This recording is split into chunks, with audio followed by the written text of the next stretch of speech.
Yo, what's up, everybody? If you are managing a team, if you're, a founder, and you have a team that was working alongside of you, or you're a manager within a business, I want to share this term I heard recently, which I think is really, really on the nose and a really interesting thing to think about. It's called mushroom employees. And maybe you've heard about this before. I had never heard about it, but I had an employee bring this up, which was a mushroom employee is somebody who is kept in the dark and fed shit.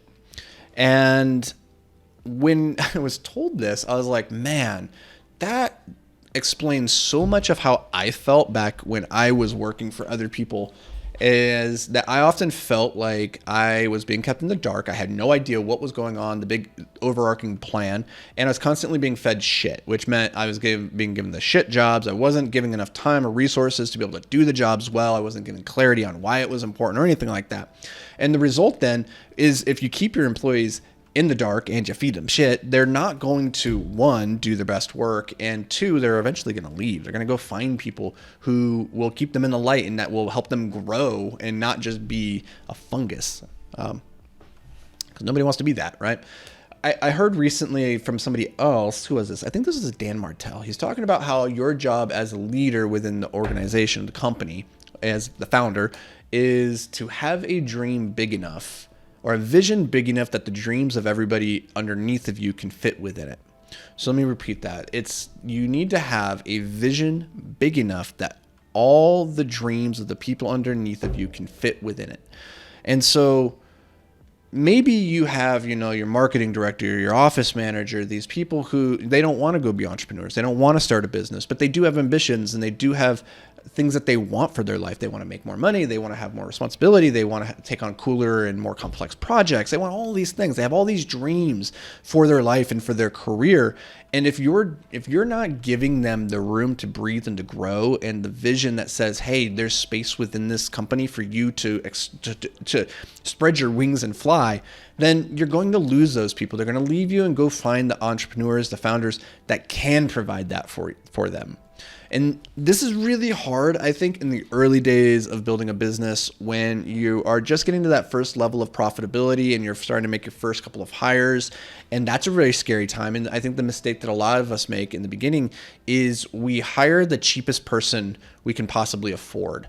And we think like, oh, I'll buy the 40, I'll buy, no, we don't buy humans. I'll pay $40,000 for an executive assistant and that'll be good enough for now. Whereas when you pay $40,000, you probably don't have a big vision or dream in mind for that person within the company. They're really just doing the bare minimum and the basics. And because you have invested so little into them in the grand schemes, it's unlikely that you're going to put the work and energy and the resources into them to help them get to that next level of like 60, 70, 100, 200,000 or whatever it is that they're aiming for within the company. But when you start hiring initially and you start thinking bigger about like, what is this thing that you're trying to create? And is it going to be a machine big enough to support the team? Then you start to come at it from a little bit of a different perspective, a different angle, which is, okay, maybe instead of, hiring the cheapest person we can afford, who's the most expensive person? Like, what would it be like instead of the 40,000 executive assistant, the 100,000 to come right out of the gates with that role? Because in my experience, at least, you get what you pay for in life. When you buy the cheap product, you end up paying twice. You pay for it once and then you pay with regret when it breaks, and then you got to pay a third time to replace it. But when you spend that money initially to buy the high quality thing straight out the gate, then you only have to pay that big price tag once. And in the grand scheme, like in the end result, it ends up being cheaper. And I think the same thing with employees. And when it comes to employees, you really want to get the best people you can possibly afford. And then you want to keep them in the light. You want to keep them in the know, transparency, and you want to give them a clear vision for what you're trying to accomplish. And instead of micromanaging them and looking over their shoulder, you give them the objective, you make it clear why it's important and what you expect in terms of like the end result.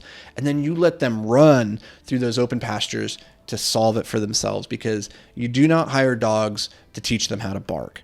You hired these great people so that they can go and be great.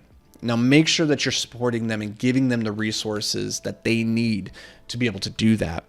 A lot of times when we have employees that are not living up to our expectations, and this happens all the time, especially when you're first starting off with hiring, one of the big mistakes I made in the beginning was I would bring people into the organization. I wouldn't give them enough onboarding, enough training, enough insight about what to do, how to do it, and why it was important.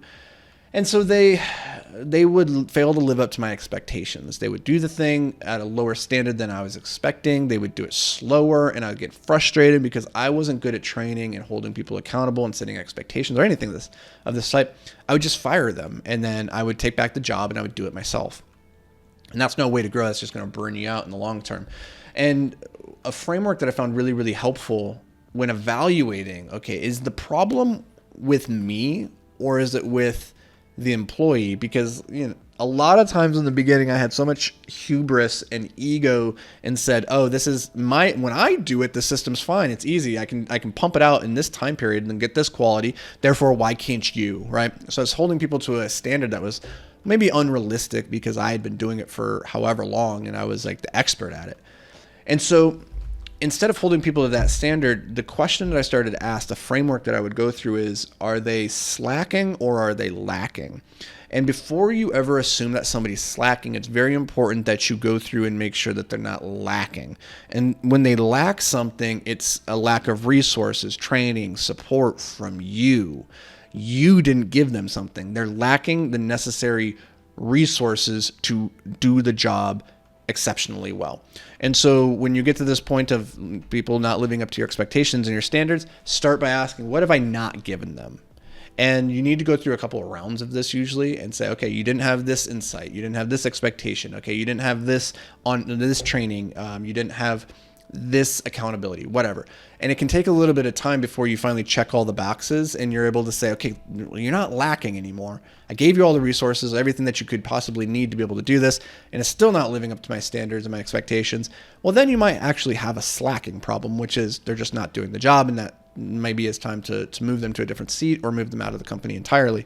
But I found that framework, slack or lack, very, very helpful for helping me understand that any employee that is failing at their job, it is more a reflection of me than it is of them. And that if I can start by fixing what I have failed to do in that equation, there's a high likelihood that they can still succeed and win, which is ultimately the goal for everybody. And I think probably in a past endeavors, I have been guilty of having mushroom employees where I kept them in the dark and fed them shit. And so I wanted to bring this to you guys so you don't make my same mistakes. If you're out there hiring and you're bringing people onto your team, you don't want a team of mushrooms. So keep them in the light. I don't know, maybe they're hydrangeas or something like that, a palm tree.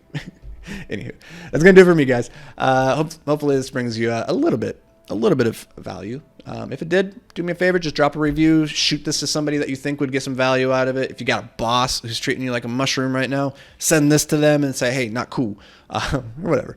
But I appreciate you guys. I'll catch you guys back around these parts tomorrow. But until then, stay hyper-focused, my friends.